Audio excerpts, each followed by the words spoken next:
Dadaan muna ako sa labas dito at nakakita ako ng crocodile. At na-amaze ako sa ganda ng pagkagawa nila. Kaya ayan, may video-video muna ako dito sa labas.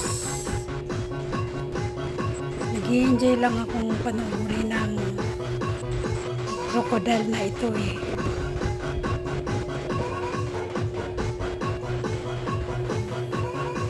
At hindi ako nakontento, nilapitan ko pa talaga ito. Ayan, kunyari kinain ako ng crocodile.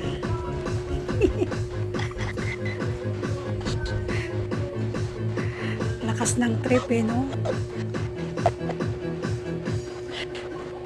Ayan, sobrang nag-enjoy lang sa view nito eh.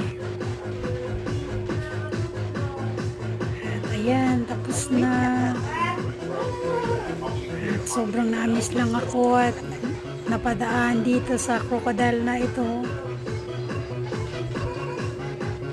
Thank you for watching.